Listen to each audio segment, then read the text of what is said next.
Welcome to Beyond the Grandstand. I'm Mark. I'm from the west coast of Australia. I've been following motorsports for, I would say, about 12 years. No, 13 years. My best interaction with a Formula 1 driver would be during the Melbourne Walk when I got to meet several, shake their hands, get a few signatures as well. And best interaction from a driver from another series, that would have to be helping out in the pits of a sprint car driver. My name's Alex, and I'm from the east coast of Australia. Motorsports has been in my family for a very long time. All the generations have followed it at some point. And I've been following quite a few series for many, many years now, but it's become more and more hardcore more recently. My best interaction with an F1 driver, I haven't actually really seen one in real life, I don't think. However, apart from touching Nick Heidfeld's race suit, I have had several comments replied to by Jean-Eric Verne online. And also, best interaction from a driver with another series, I met Mark Scaife when I was a lot younger, and he was with another driver. I can't remember who it was because I was like 5, but I kept trying to steal his keys. I mean, although we're both from opposite sides of Australia, I think we're both united by a mutual hatred of those Tasmanians. This is true. Okay, let's move. Now we're going to tell you a little bit about our series. Beyond the Grandstand is your hub of fan-run news, debates, and discussions on this motorsport world. Run every week after the Grand Prix, as well as sometimes between races and during the off-season. Beyond the Grandstand will provide you, the fans, with every bit of knowledge you can desire regarding our world of sports with wheels. As Ernest Hemingway once said, there are only 3 sports: bullfighting, motor racing, and mountaineering. All the rest are merely games. Taking the Pits is our second podcast segment, which will not be run this week for several reasons. However, it will return next week. Taking the Pits will be a segment where we take the pits out of motorsport personalities, organisations, vehicles, teams, locations, and anything and everything else we can get our hands on. We will review the best memes, comments, jokes, and general funny stuff, as well as give out weekly awards, such as the UJEA Award for the driver that makes you think, how the f*** are they in that seat? The Montoya Award for the best team radio message, The Golden Maldonado for the stupidest crash. the Rubino Award for being robbed of a lead or win, The Award for the worst engine. the Jensen Button Award for the best car, Jim Clark Award for the politest driver. the Giancarlo Baghetti Award for the best rookie, The Crashes Award for the most spectacular retirement. the Clay Regazzoni Award for the best teammate, Surprisingly Good Team Award. the Surprisingly Good Driver Award, Surprisingly Bad Driver Award. and the Rich Energy Award for the surprisingly bad team. Then we also have the deGrasse Award for somehow managing to have a car worse than a Caterham. The Vandergaard Award for the best social media from drivers, The Eddie Jordan Award for Best Social Media from teams. and the Anthoine Hubert Award for a standout performance in a junior category. These are your headlines from the motorsport world from this week.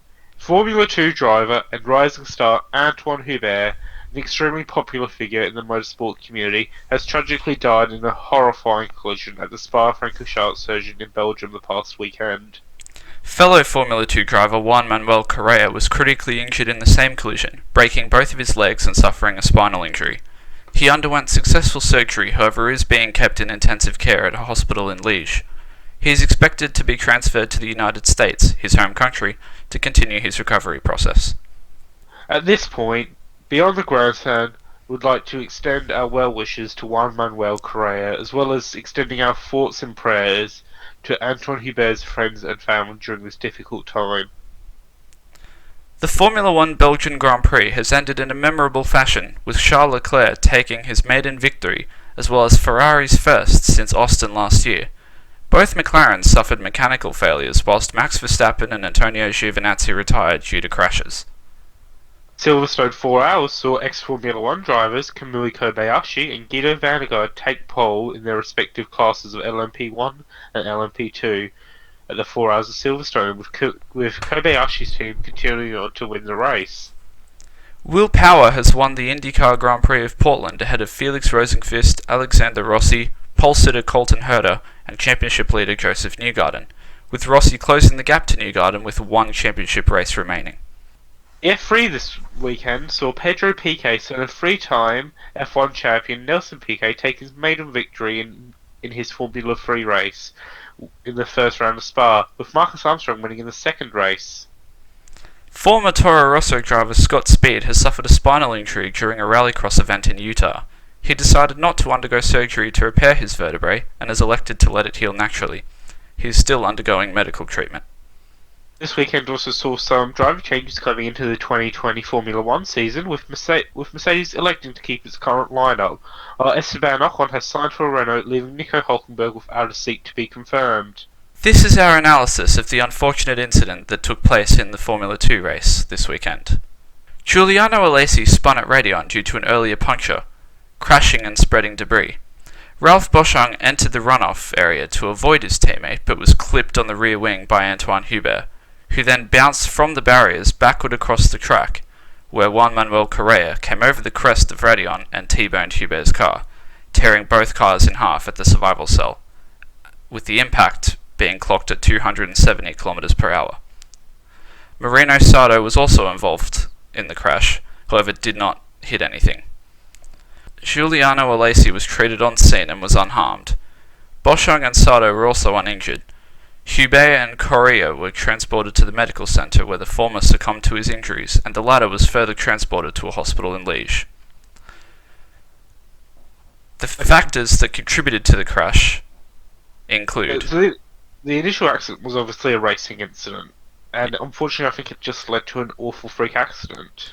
Yes, I don't think there was anything that any of the drivers could have done to avoid it, due to obviously it all being trying to avoid each other. When you come over the crest of Raidillon, you cannot see anything. Alright, and that brings us to the question, should a corner that fast lead into a blind area? That debate and discussion will be returned to later on in this episode. And the fact is, there is nothing to slow drivers down going into the barrier. Exactly. The fact that the runoff is effectively just a wider section of track, they were still stuck to the track basically, and just kept going. And when you bounce off, there's nothing slowing you down. And the runoff was even just extremely short. For the speed you're going through Raidillon, the runoff should not be that short. And the car also could not stick to the barrier on impact. It was instantly deflected off, as if the barrier was a solid surface. Maybe because it's an old style barrier. I'm not sure if a corner's that fast, should it have the IndyCar style safer barrier that kind of absorbs the impact? Other incidences, such as the side of the survival cell, were ripped off. Maybe, I don't know if we go into this just yet, actually. Oh yeah, well, I'll just say, causes of Hubert's unfortunate outcome in the incident included the side of the survival survival cell being ripped off, a split. You have to say that all again, by the way, because I cucked it. Other incidents that attributed to Hubert's unfortunate outcome in the incident included the side of his survival cell being ripped off in the collision, as well as a split in his helmet and the ejection of his headrest upon impact with the barrier, leaving him no neck protection or nothing stopping whiplash when he was finally struck by Correa. And I don't think anything could have changed in car design to stop that survival cell being ripped. They are already as strong as they can be without increasing the danger of having it so rigid. Exactly. There was nothing that there's definitely nothing any of the drivers could have done, because Alesi spun, which happens. That's a part of it. It happens to everyone, but just that it was a freak incident that coming over the crest of that turn and that hill, no one can see what's ahead. So that collision was on the driver's part. No drivers. I don't think any drivers did anything wrong there. So we need to talk about this. As much as I hate saying this, it is the circuit's fault. If anyone's at fault, it is the circuit itself, that corner. Exactly. It was lacking that action needs to be taken for that runoff area. whether it be the introduction of gravel, astroturf, or I don't think I don't think gravel is the right solution. At that speed, if you hit the gravel, you're going to flip. And going over, unless the barrier is made higher, in which case that's already dangerous. Flipping at that speed into a barrier, you're either going to go over the barrier into the forest, or into a up high barrier. So I don't think gravel is the right solution. Maybe, as much as I know fans hate it, maybe some of the red bars we see at Abu Dhabi or Paul Ricard, the high grip surface. I mean, I think the reason fans hate it is that it doesn't look good. It definitely gets the job done, and it is definitely a lot safer than gravel. Because it really does, really does sort of grab the car and really like stick it to the track. And also, it not only is it going to be safe, but it's also going to really punish drivers who take advantage of that runoff area and use it to get a better line. Exactly. But I think another thing is the fact that there's an escape road there. The fact that the barrier, like the runoff area, is so short, and it has an escape road, so there's not much room to really have that sort of material there. They need to make the runoff wider, which was there in the past. However, it was shortened in 2000. We need a wider runoff area. Introduction of, I think, the safer version of gravel. I don't have the name of it, but basically the Paul Ricard and Abu Dhabi style grip strips. The red grip strips as well, because they're the maximum stickiness. And I think at high speed corners on every F1 track, high speed corners that lead into short runoffs, there needs to be the safer barriers. The ones that aren't rigid, that won't bounce your car back off, but ones that go with the impact. Exactly. There is circuit grading, obviously, certain circuits cannot be used for Formula 1 Grand Prix because they don't have the correct classing. I think they need to do the same thing with corners. Every corner needs to have its own sort of class, and that determines what barrier they use. The overall, yeah, and exactly. what surface they use on the track, on the racing surface. I mean, I'm not saying that we need red grip strips and safer barriers that go down the Lowe's hairpin. I'm saying at high speed, dangerous corners like Radleon. Exactly. And especially blind corners as well, because at Radleon you go over the crest and you cannot see until you're on Camel Straight. Now that brings me back to an idea. That's it. Now, obviously, there's obviously something in F1 cards that let people know if you're exceeding track limits, because there's obviously an automatic detection. That is there? I'm not too sure. Is there something that lets the stewards know if a car is exceeding track limits? I don't believe so, actually. I think it is eyeballed. If it is eyeballed, now I'm not sure how difficult it would be to implement, but maybe this is obviously going to be a lot in the future because it will take a while to implement. But maybe a way to detect if a car has gone off track limits into that type of area, maybe instantly show up on the driver's steering wheel, instant yellow flag. Yeah, that would actually, yes.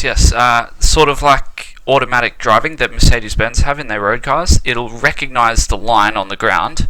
Yep. You program it to recognise the line on the ground and have like cameras and sensors on it.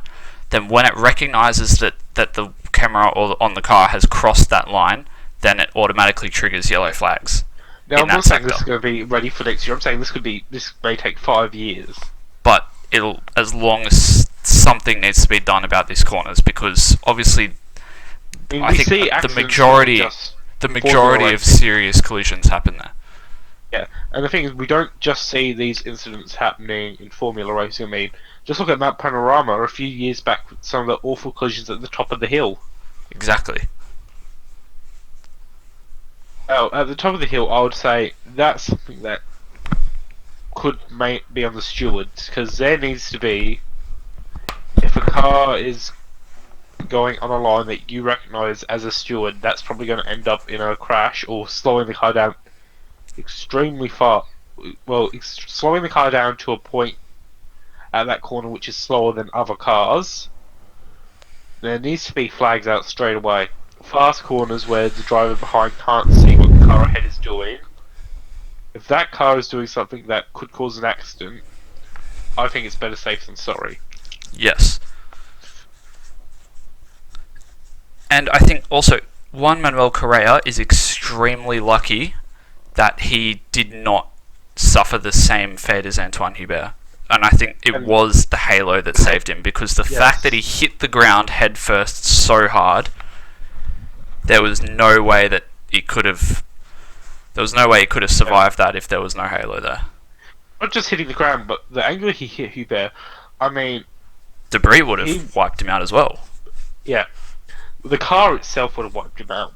I don't know if anyone remembers. I don't know if anyone remembers the death of Tom Price and Jansen van Vuren in 1977 South African Grand Prix, where Jansen van Vuren was a marshal running across the track with a fire extinguisher, and Tom Price's shadow actually hit him, and Van Vuren was obviously killed instantly, but the fire extinguisher he was holding actually impacted Tom Price's helmet and actually killed him as well. As much as some people hate its looks, I mean, the halo has proven.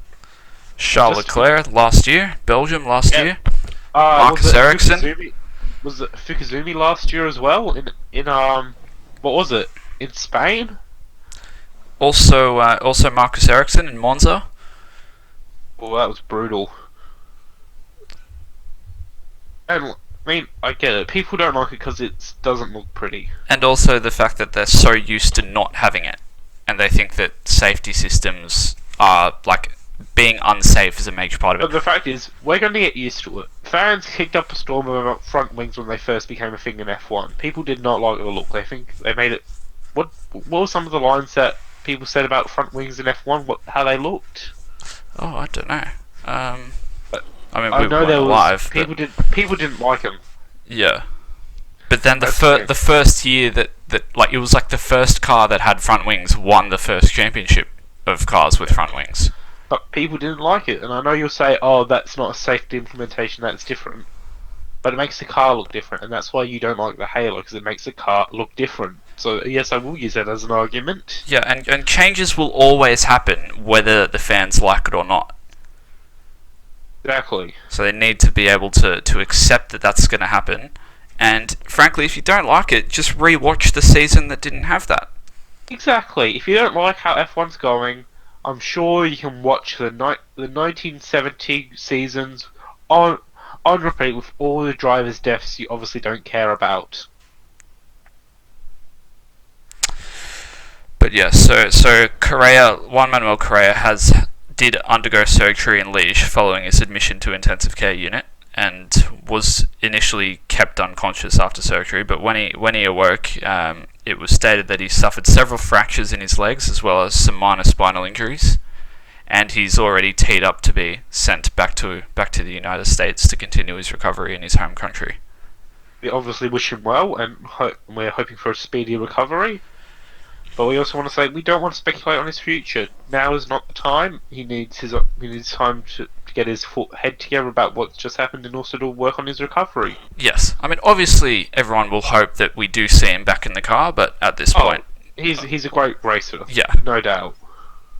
Yeah, so yeah, we obviously all hope that we see him back at some point as soon as possible. But yeah, we're not going to try and we're not going to theorize anything at this time. It's not our place. Now let's talk about some of the motorsport world's reactions to the unfortunate death of Anthoine Hubert. Felipe Massa had one of the biggest uproars. He stepped in it. He really messed up there because after the initial collision, officials reported Hubert and Correa. Now these are officials that weren't on scene. Officials didn't. It was literally only Fox Latin America reporting it. Oh well, all right. Fox Latin America. They were the only people reporting it, and they weren't even there. No.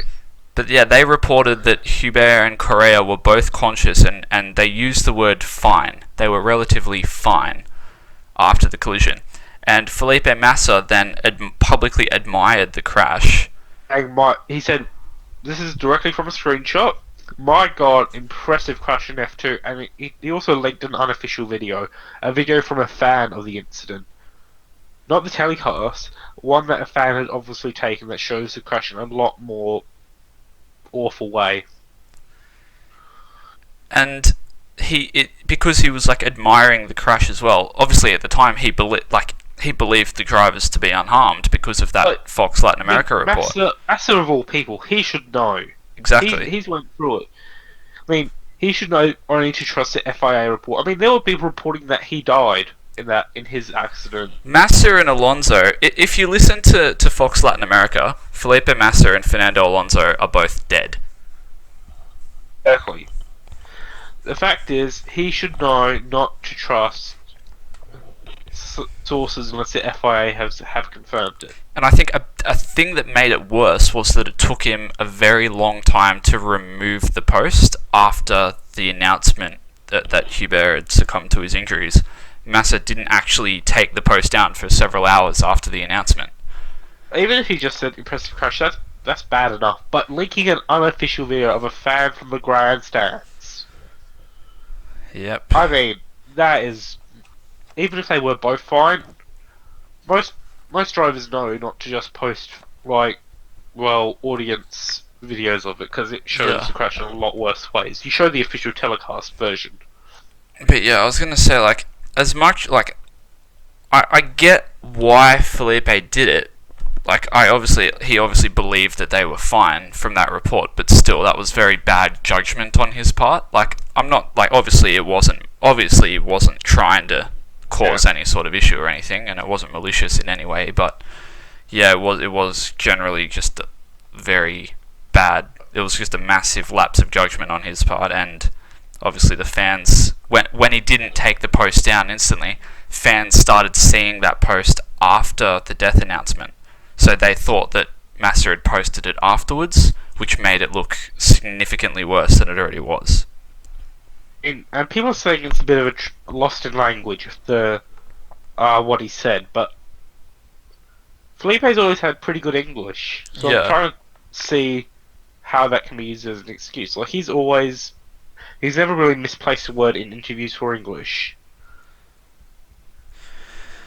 Fellow Renault driver, one of Hubert's fellow Renault companions, Daniel Ricciardo, Australian Formula 1 driver Daniel Ricciardo, attempted to withdraw from the Belgian Grand Prix. However, it's unconfirmed whether he was unable to withdraw due to him already finishing qualifying, or if he changed his mind. And he stated afterwards that he was glad that the weekend was over and was visibly greatly affected by the death of Hubert and was seen in tears pre-race and mourned with Charles Leclerc afterwards. And he looked absolutely in pieces. Exactly. It makes me think, normally junior drivers for the factory are paired up with one of the official drivers for the lineup to help them learn, help them get to the stage of being a future F1 driver. I'm just wondering whether Anthoine was paired up with Daniel. Yeah, and obviously Xiao and Nico Hülkenberg have a very similar personality, so it wouldn't surprise us if Xiao was paired up with Hülkenberg and Anthoine Hubert was paired up with Ricciardo. The way that Ricciardo just looked absolutely shattered. And it wasn't consistent with his personality either, because even when Jules Bianchi was killed quite a few years ago, Daniel was obviously visibly affected by that, because he was quite close with Bianchi back then as well. However, I mean, I think as well it was dampened a bit because Bianchi was comatose for so long. However, still though, it doesn't even when bad stuff happens, Ricciardo's always able to sort of get on with his job. Whereas this time it was completely different. The fact that he actually applied to the FIA to withdraw from the Belgian Grand Prix. He looked visibly shaken. Exactly. A way that you don't normally see senior F1 drivers. And also all that sort of makes me think that he was forced to race because he'd already qualified, and it wasn't his decision. I mean, he even said after the first corner he wanted to retire. He did not want to race. No, exactly. And the real person I feel sorry for this weekend is not only Hubert's family, but Gasly is just absolute pieces. Pierre Gasly is having some serious problems because the morning after Spa, he effectively had a massive breakdown. Apparently, him and Anthoine Hubert had actually lived together for just shy of 7 years, and he said Wow. his exact words, I think, were something along the lines of, "At 22, you're not ready to lose your best mate," which is And true. he was friends with him for 14 years. Exactly, He's and they entered the Twitter. first race together. They were teammates quite a few times. And Gasly, after the Belgian Grand Prix, he did a couple of interviews and then he sort of vanished, and no one had really seen or heard much from him since that. And he was said to be acting quite a bit reclusive afterwards. And he stated one of the last things that he said was that he obviously he appeared very scared, and he said that it was important that Formula One drivers and all racing drivers in general push the risks and the fear to the back of their minds and never think about it. But he said now he was thinking about it, and now he actually has a fear of motor racing. However, Charles Leclerc and Esteban Ocon, or Charles Leclerc has organised a meeting between himself, Gasly, and Esteban Ocon throughout the week, and hopefully Charles can sort of get through to him, because I think if this sort of if he's right, obviously Niki Lauda once said the second that you have something to lose is the second you have to hang up the helmet. But I think he will get through. I think this has just been an absolute shock to him. Yeah, exactly. I think if someone can help, I think if anyone can help him, it will be Charles Leclerc. I mean, even if you didn't know Leclerc at all and he didn't know you, I think to get through a loss like that, he's the one that'll be able to help you. Yeah. The thing is, most other drivers are coping over because they went through Jules. Most of the drivers on the grid were there when what happened to Jules. Yes. But with how young some of these F1 drivers are, they weren't even in F2 when Jules happened. They weren't. They weren't in the paddock. I mean, when you think like, obviously there's been three, there's been four deaths in, oh, this is the fifth death in a Formula One weekend since, oh no, six, I think. No, fifth death in a Formula One weekend since Ayrton Senna, basically. There have been three marshals and two drivers. Yep. But even then, there was a marshal in 2000, there was a marshal in 2001, there was a marshal in 2013, and then there was Jules in 2014.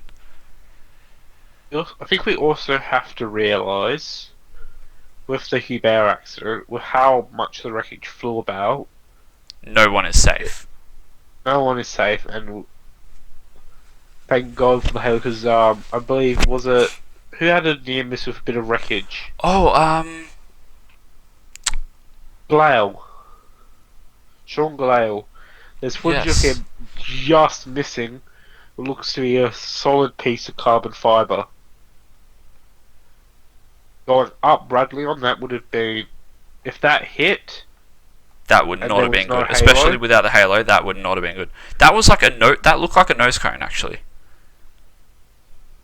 so let's just say it's a lucky miss alone, but thank God the halo was there if anything happened. Yeah, I've got the photo. I've actually got the photo up here. That literally looks like a nose cone. Which is even scarier for a bit of nose cone to fly off and continue going at that speed. Because ex Formula One driver Justin Wilson was competing in IndyCar in 2015. He was actually killed when a nose cone from another car, a nose cone from some wreckage, hit him on the head. Yeah. And it hit him with such an angle that it got propelled straight up into the air. Yeah.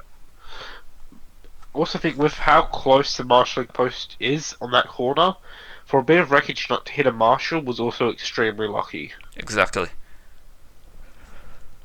Yeah, but all I can say is thank God for the safety innovations in F1. The Halo, no, without a doubt, saved one life, and it could have saved two with probably a meter difference.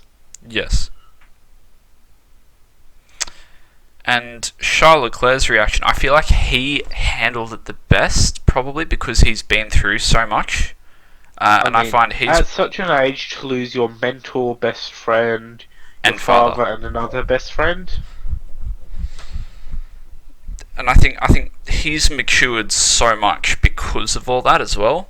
I would say I think he's mature than some of the older drivers on the grid. yeah, exactly. I mean, being more mature than Daniel's not hard. I mean, being more mature than Carlos also isn't hard. Yeah, I always find it hard because, like, obviously Carlos is one of the young guys, but I always find it hard to think of him as one of the youngest ones because he's always looked and acted older, and it's only really this year that he's sort of become really like. Taking his hair down. Yeah, exactly. He's been hanging around Lando Norris too much. Got milk poisoning. Milk poisoning. But no, he's held together extremely well, and I think the F1 community, the motor racing community, needed him to win that weekend. Exactly. I feel like it was a necessity that whenever something bad, like obviously something like this, happens on a weekend, and then Charles wins, I think that is one of the most, like, I feel like that was probably one of the greatest victories I've ever seen. Like, from an emotional point, yes. Yes. And let's just talk about how Lewis Hamilton absolutely stepped in it again this weekend. I mean, yeah, because at first, before the race, Hamilton had probably one of the best responses. Reminding people of the dangers and how... I'll just get it up, if I can find it. Yes, so Lewis Hamilton stated, he posted online, this is his exact quote: "If a single one of you watching and enjoying this sport think for a second what we do is safe, you're hugely mistaken. All of these drivers put their life on the line when they hit the track, and people need to appreciate that in a serious way, because it is not appreciated enough, not from the fans, nor some of the people actually working in the sport. Anthoine is a hero as far as I'm concerned, for taking the risk he did to chase his dreams. I'm so sad that this has happened. Let's lift him up and remember him. Rest in peace, brother." And then he went and stepped in it and undid all that for me. In the initial moment of silence when all the drivers were there, he had the black armband on, and yet he appeared to be the only driver who did not race with it and did not put it back on for the podium. For me, it just makes me question what was he doing. Because my initial thought was, oh yeah, that's probably not how he's coping with it. He's probably got another way of doing it. However, having it on initially, then taking it off, exactly, it's not a good look at all. Because obviously he always means well, and his heart's in the right place, but he always has a way of making himself look worse, look like he's actually, like, obviously this time he wasn't trying to obviously offend anyone, like, but it may look like he was doing it for cameras. Yeah, it just made him look a lot worse than it was, which I think is sort of his problem. He knows how to make himself look bad, even though he's not actually not actually intending to do something wrong. Yep. He always finds a way to make it look like he is. I think now's a good point to move on to the analysis of the Belgian Grand Prix weekend. Well, I was just going to speak about Charles Leclerc a bit more, because he and Hubert grew up together, obviously, and Leclerc dedicated his win to Hubert. He didn't celebrate or spray champagne on the podium or anything, and he obviously didn't sound overly happy. He was visibly greatly affected by Anthoine's death and stated that he would never be able to enjoy his first Grand Prix victory. He became greatly involved in the memorials throughout the weekend. He consoled Hubert's mother and brother, and before the Grand Prix on Sunday, he exited his motorhome in visible distress, being supported by Ferrari team principal Mattia Binotto. He also organised the meeting, obviously, with Gasly and Esteban Ocon for the few days between Spa and Monza, and hopefully he can sort of get somewhere with Gasly and Ocon and try and find out how the three of them can sort of find a way to sort of move past what's gone on and try and continue doing what they were doing before. Going back to the Ricardo thing, do you think Renault would have let him not race if they had a junior driver with enough points there that weekend? I'm not sure. I mean, it'd probably make. I mean, it'd be a good idea, because none of their junior drivers have really had a chance to sort of show what they can do anyway. I mean, the only driver they have with enough points to replace a driver if they can't make it is Sergei Sirotkin, who wasn't there that weekend, I don't believe. And he is their reserve driver this year. Yeah. Did you? I didn't see him there that weekend. No, I don't think he was there. No. So they would But probably yeah, have to get either Zhao or Aiken. and I don't mean with how long Aiken's been in F2, he probably does have enough points. Yeah, I mean, exactly. Aiken has been And he's bit of not that, like he's not that bad. Like his results are alright, so he gets quite a few points from that. Are they all right enough to be an F1 future prospect? Yeah, the thing is, right, he could easily win championships. He has the talent, but he sort of doesn't. For me, he doesn't seem to have the focus of an F1 driver. Exactly. The talent's there. Like we've seen it a few times, like quite a few times. It's just he can't really challenge, like, or sort of channel that and actually win a championship. There's a lot when a rookie F2 driver in a Zhao is right next to you in points. Exactly.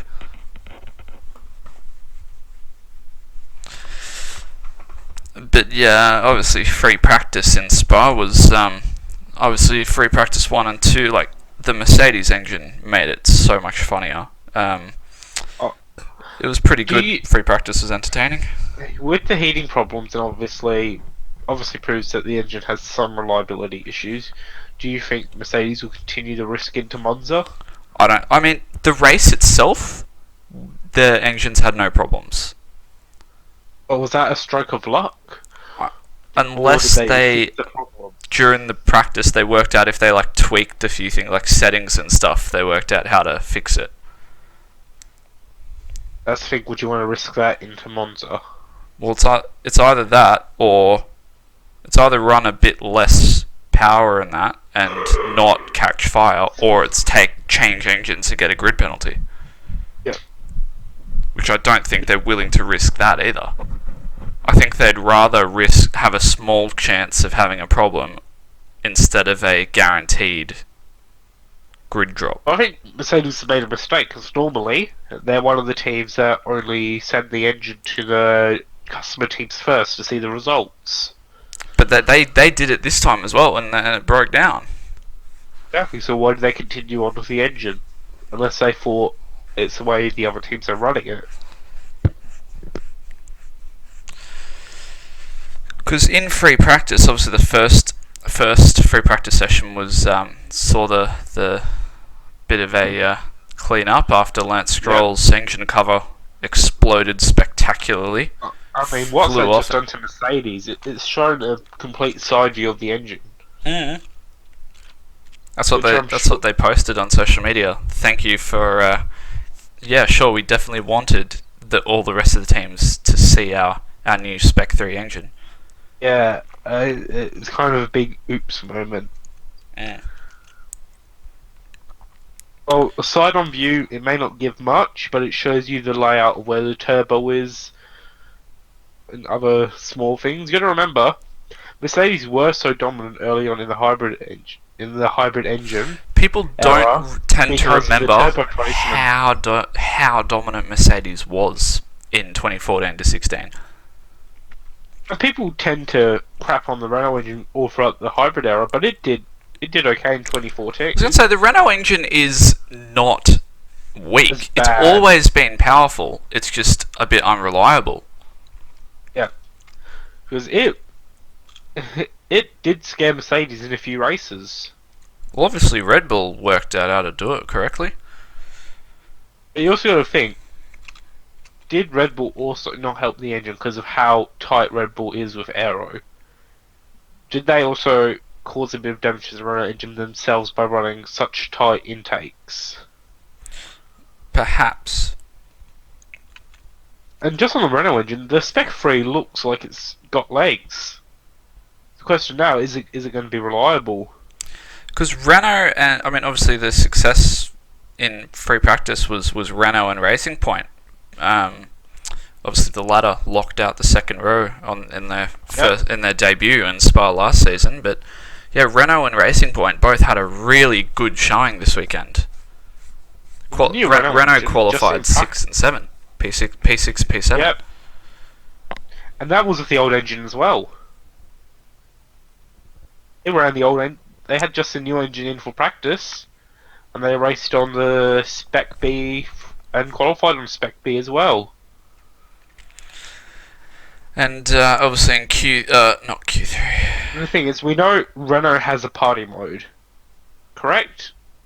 Yeah, I mean, maybe. What is that? What? Well, they've already said they do, and I tend to believe them because if you look at their times, they always pull out much faster times in Q3 Yeah. than they've done that weekend. So the question is, what can that Spec 3 actually do at full power? Guess we're going to see it at Monza. Yeah, exactly. I think the thing is, right, they obviously Ricciardo and Hulkenberg, they don't use the car's full potential. Obviously, we saw how good that car is in Bahrain. Yep. That they were phenomenal, and I think they don't It want wasn't the to. engine that failed; it was electrics. Exactly, they were going so. They were literally 16 points. They were going to get that race. And that's what you get from hiring French electricians, I guess. the French did it. But yeah, it was. It could be worse. It could be Italian electricians. Question: would you rather have a Renault engineer or a Ducati engineer work on your electrics? Probably a Renault engineer, because the engineers working on them are fine. It's the ones building them in the first place that's the problem. Yeah. But yeah, I think Renault have the power, but I think they didn't, after Bahrain, I think especially, they didn't want to use the full potential of their car and engine because of the risk of it blowing. And they seem to have the reliability sorted. They've had maybe, I think, 2 engine failures, engine themselves. The rest have been gearbox and exhaust. Yeah, and last year they it was mostly either overheating or electrical. Yeah. Which makes me think 2020 could actually be interesting for Renault. I think what they need to aim at is what Williams did in 2014 and 15. Yep. I think this year is their development year. Yes, I think exactly. This year they are focused. Last year, like you said earlier on, last year was them proving, yeah, we can be up there. This year is them saying, okay, now we're going to prove to you that we can get up there all the time. Yeah, because this year they're like, alright, well, we're not going for the results this year. We're getting all the prep ready and making sure everything. Because they pulled Alain Prost into the team. They got all this, like, Yep.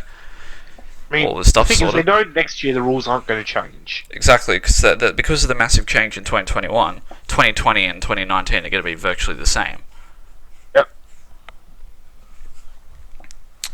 And obviously they showed that in qualifying, P6, P7 in Spa. Yep. However, a series of penalties demoted both Renault drivers, Ricciardo Hulkenberg, as well as Carlos Sainz, who also has a Renault engine, Lance Stroll, Alex Albon, Danny Kvyat, and Antonio Giovinazzi to the back of the grid. Robert Kubica was forced to start in pit lane after his new Mercedes engine exploded into a spectacular fashion of smoke and flames in Q1.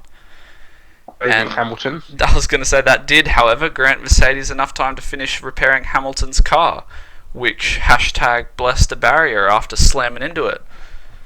Well, let's talk about that first corner incident. Yeah, the first corner was, as usual, extremely tight. Everyone was bunched in and everyone smashed into each other. As usual, every Belgian Grand Prix that happens. I think on the first corner, I think the most notable one would be Verstappen and Kimi Räikkönen. Verstappen exceeded limits, all 4 wheels off Exceeded track. track limits, all 4 wheels, went for a space that any driver would know would be closing. Exactly, and he attempted to squeeze between Räikkönen and the apex wall of La Source. But And basically, even if he didn't hit Kimi and he overtook him, he would have to give the position back. Exactly, it was just a massive... And he had the whole straight to overtake him as well. He was... If you look at the overhead photo, you can see that he had a huge space where he could have gone around the outside of Kimi. Or he could have just waited till the straight, because his car is so much faster. And then, after knowing his suspension is broken, trying to continue on through Eau Rouge and Raglion with a broken suspension and steering arm, how stupidly dangerous after what just happened. Exactly, he snapped his suspension, then he kept going. And I know Kimi Räikkönen said that they actually touched again at Eau Rouge, at the left-hander. So, Yep. I think But from the onboard, it looked like it was actually they came very close, but they didn't actually touch, and it was actually just the wind gust from it was the vacuum of air from Kimi Raikkonen's car that actually caused his suspension to snap, What the hell was Verstappen doing? Just and he ended up destroying his title hopes basically because he was closing the gap to the top of the championship, and then now he's completely cucked it, and now he's now he's I'm just saying how stupidly dangerous after what just happened. exactly. And now let's get on to Stroll. Now, I am not a Stroll critic. He has proven that he deserves to be in F1. Because we both have the same opinion on Stroll. We definitely we always try and side with him whenever the fans and that because he's probably one of the most We unpopular understand drivers why on the grid. some people hate him. We understand that. But he's also proven that, yes, he can race. He's amazing on first laps. Exactly. Normally. He's obviously not the best driver on the grid, but he's definitely not the worst. And most people in the argument, they always use an argument with Ocon. They always say, "Oh, Ocon did better than Verstappen in Formula 3, so he should be in F1 and be winning championships and stuff." By that logic, Stroll should be the greatest F1 driver of all time. Exactly. Stroll is a driver that just receives hate because his dad owns a team. He receives hate because they got rid of Ocon. By that logic, they should also hate Perez because he's sponsored by a Everyone. Mexican. Yep, he's sponsored by heaps of Mexican I companies. was going to say, I think should hate- Perez They, is should, they Yep. should hate Kubica as well. because I think the thing is right. The thing I always try and think of the teams and look at their decisions from a business perspective. Yep. With Ocon, he has the driving talent and he has the results, but he doesn't bring sponsors and he can't develop a car. Whereas Stroll, I mean, obviously he was a good choice for the team because obviously it would be a lot more financially Well, the thing make is, more sense. It's not just his dad who owns the team. His dad is the chairman of a board that owns the team. If that board wants, they can kick out his son easily. Exactly.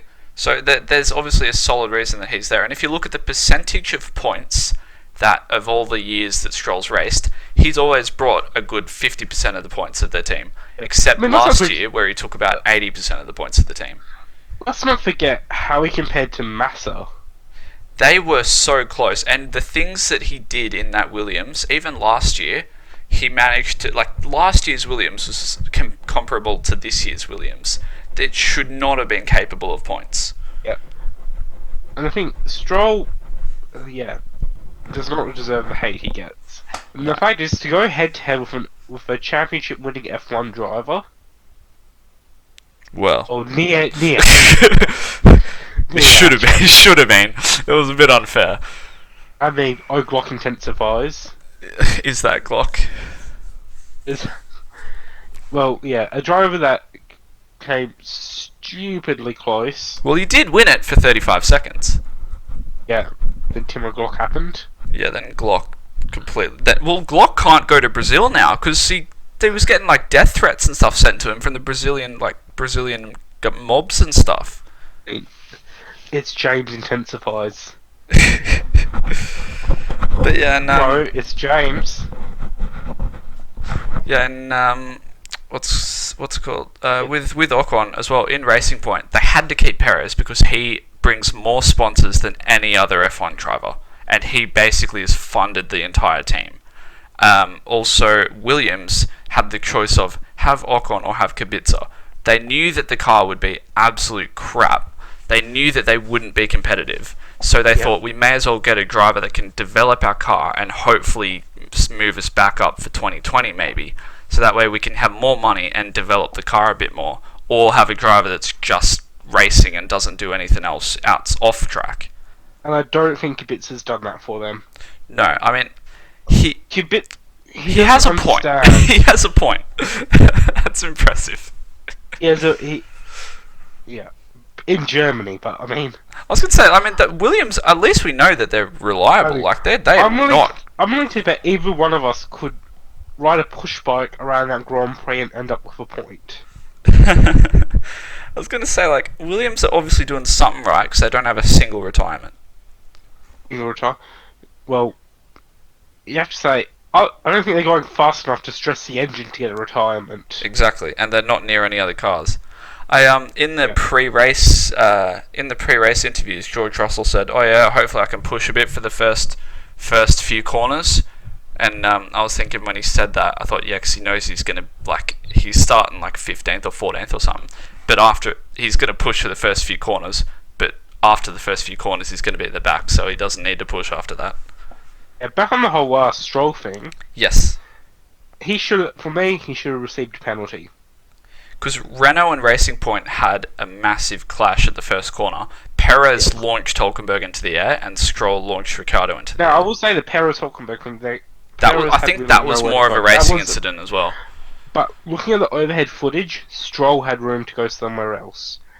And for me, he should have received a penalty. And then I know people are going to say that Max should have received a penalty. No, Max's penalty was crashing out of the race. Exactly. You don't need a penalty if you take yourself out. Right. But Stroll effectively took out Ricciardo. Exactly. If you do dangerous driving and actually take yourself only you out because you're doing the dangerous driving, there's no need for a penalty there. Especially in a race like that where 99% of the audience are purely there to see you and you crash on turn 2. I mean, yeah.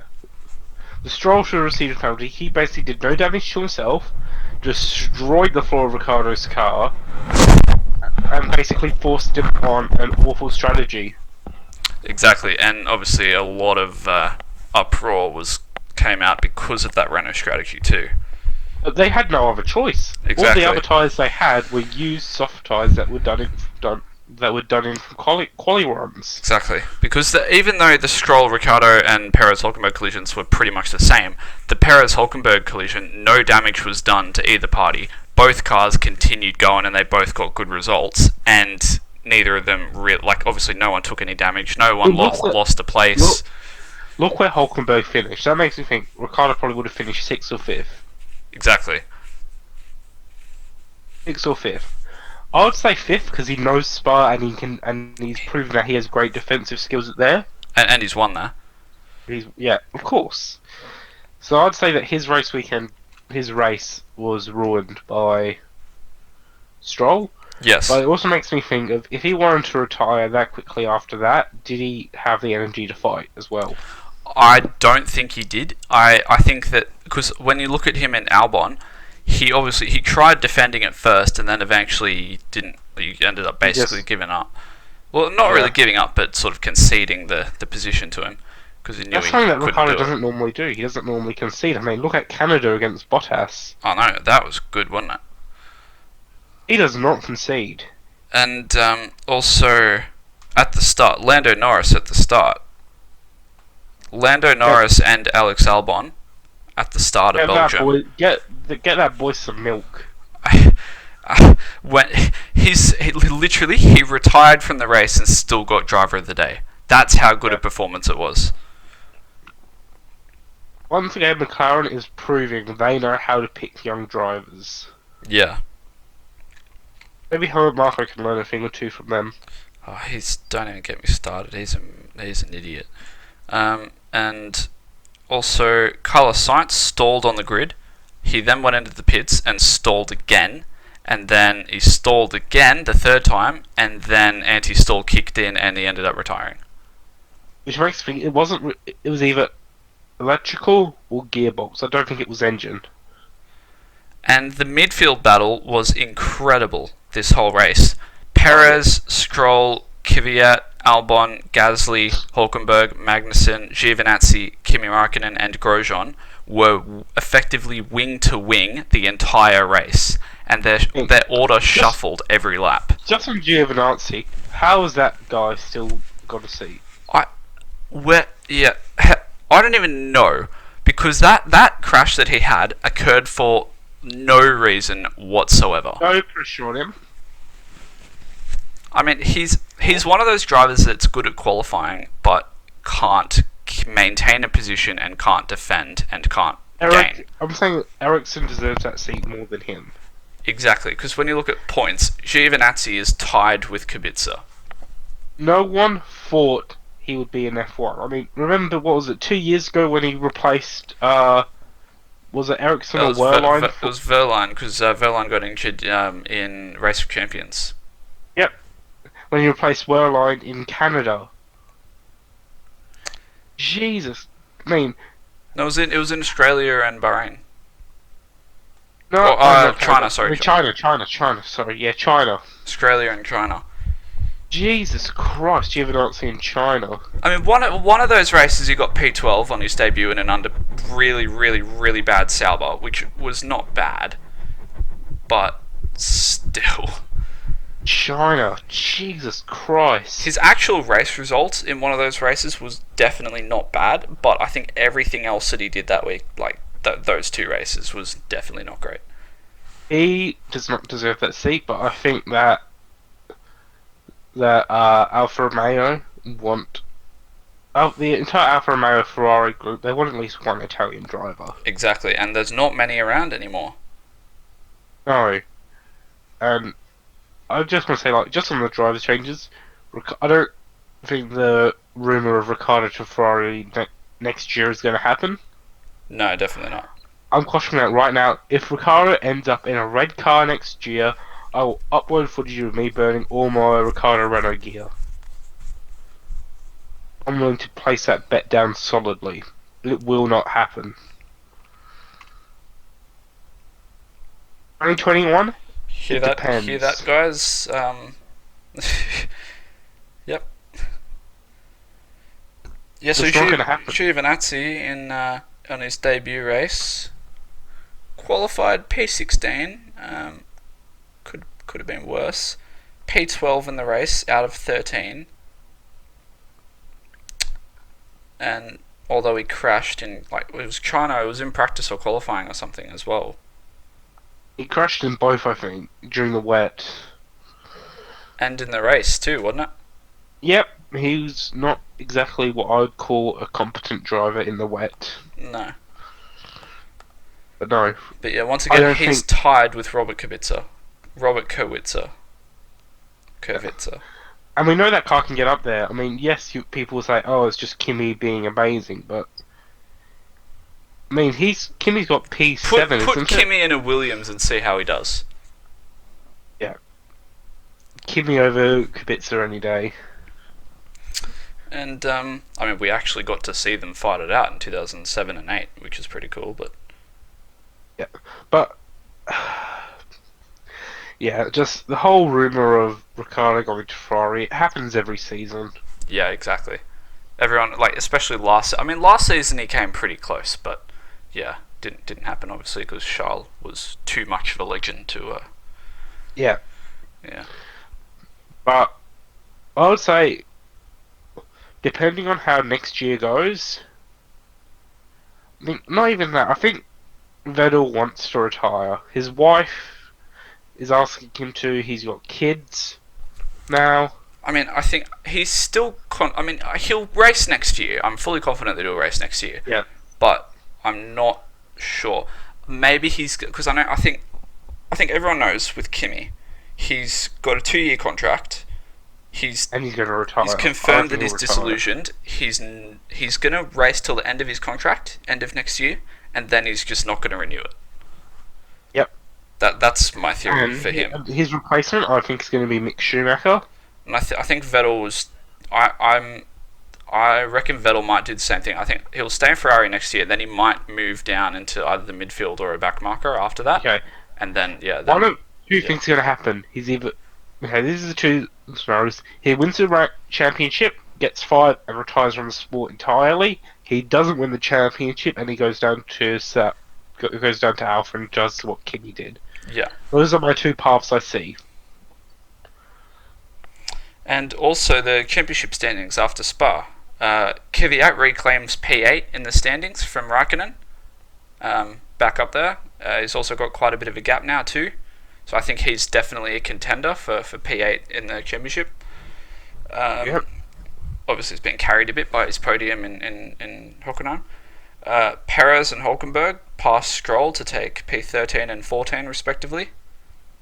Albon shoots up to P10, while Gasly extends his lead over Carlos Sainz in the battle for P6, which I think realistically, Sainz, if in Singapore, I think he's going to do incredibly well, and I Oh don't know yeah. how much more. Obviously, Toro Rosso is very strong on high speed circuits, but I don't know how much more they can fight.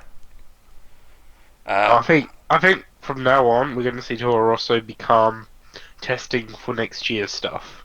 yes, because I think they're getting too close to the midfield now. That Red Bull aren't really liking it, because obviously in some races Red Bull and Toro Rosso have been fighting each other for positions at the They're front. going to tell Honda, okay, start testing your new stuff on them. Mm. Well, they did. We don't. They Red Bull wanted Honda engines, so they gave them to Toro Rosso for a year first. I mean, for right now, I think the rumors are looking quite strong into 2021. I don't think Toro Rosso will be Toro Rosso in 2021. I think that That they'll Honda's be going to Honda. buy it out. It will be Honda.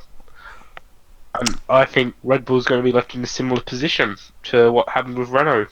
Honda's going to enter sport, they'll be back to a customer team, and they'll have to deal with what Honda gives them, and Honda's going to build their chassis the way they want. Yeah. Also, Lewis Hamilton has extended his championship lead over his teammate Valtteri Bottas by 3 points. Because of Verstappen's retirement, the gap between him, Vettel, and Leclerc has narrowed down massively. Vettel is now 12 points behind Verstappen. Leclerc is 12 points behind Vettel.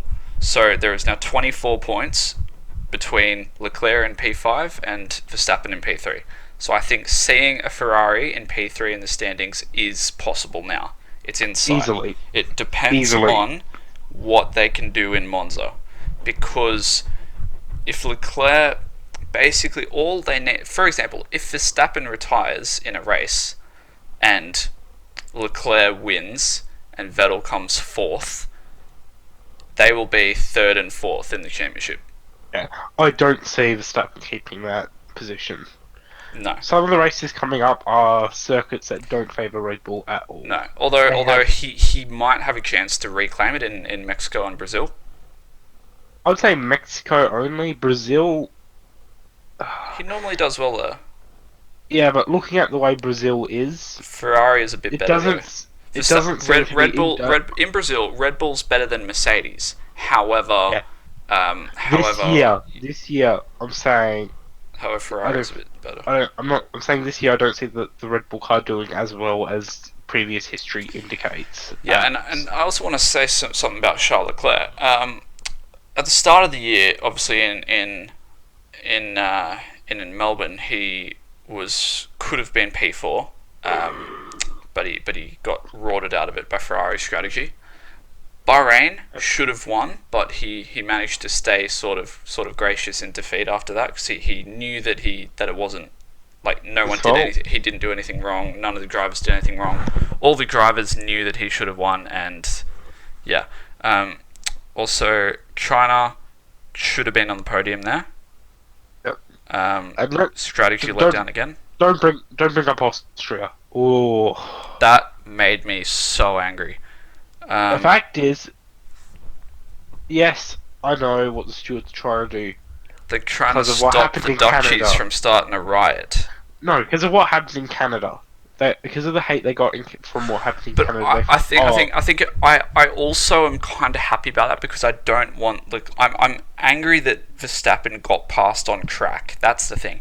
But I'm also kind of happy that they didn't penalise him, because I don't Well, the want. thing is, I didn't should want. they have? They should have. They should have, because they need to show consistency. Yes. However, It is also I worse. think I For don't me, it is worse that they didn't show consistency. exactly. But I also think that it would have been a bit suckier if Leclerc's first win was because the guy in front of him got penalised.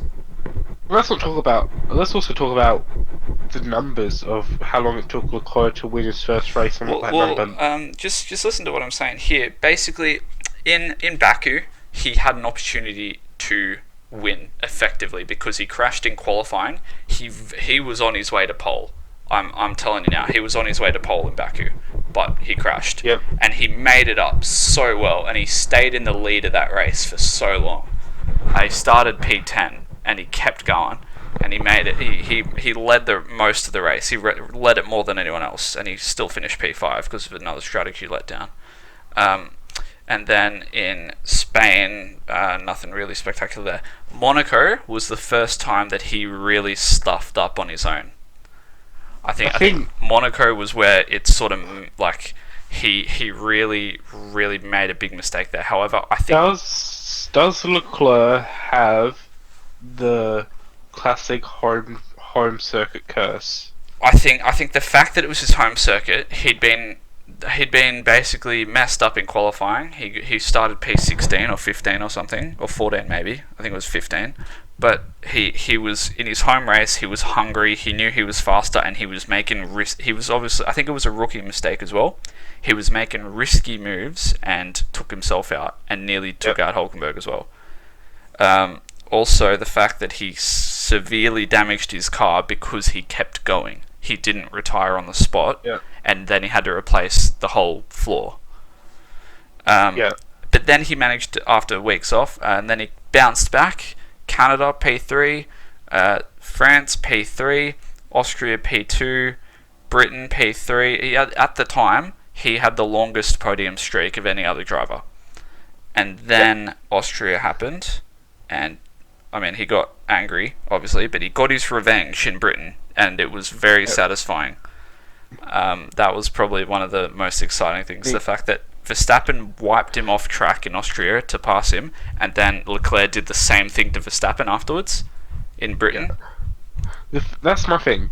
The fact is, stewards needed to show consistency from Canada. Yes, it would have made the fans mad, but also made the fans just as angry as well. Either way, Austria, the stewards were going to get strife. If they penalise, the Dutch fans were going to get angry. If they didn't penalise, the Ferrari fans were going to get just as angry. Because I think people with common sense would have been angry if they didn't penalise. I mean, no matter how you look at it, it should have been a penalty. But it wasn't a penalty because they were scared of the reaction after what happened in Canada. Yes. Also, I think the lack of a single person that is overseeing all their decisions is severely impacting it. Because obviously Charlie Whiting was, he obviously passed away at the start of the year, and what shocks me is, right, some of the decisions this year on their calls on racing, I mean, they're coming from a former V8 steward who I would have liked to think would encourage that type of racing. But no. But so after Austria, Leclerc said that he was done. Like, he'd obviously been going way too easy on his opponents, and he needed to fight more. And then obviously in Britain, he breezed past Verstappen after his teammate took him out, because that's what teammates are for. And then he was like 3 points away from P4 in the championship. And then obviously Hockenheim happened, and he got very, very upset and angry at himself because of that crash that he had. That was his fault. And he knew that, and obviously his team radio was really sad and really emotional. I would say his crash was not as bad as Hulkenberg's. No, Hulkenberg's was worse, because Hulkenberg's normally okay. He knows how to race in the wet. Obviously, Brasil 2012. He knows how to race in the wet, and for some reason he just forgot. Let's make some predictions for Monza. Wait, I'm not done. Oh, you're not? No. I was just going to say, after Leclerc's crash in Hockenheim,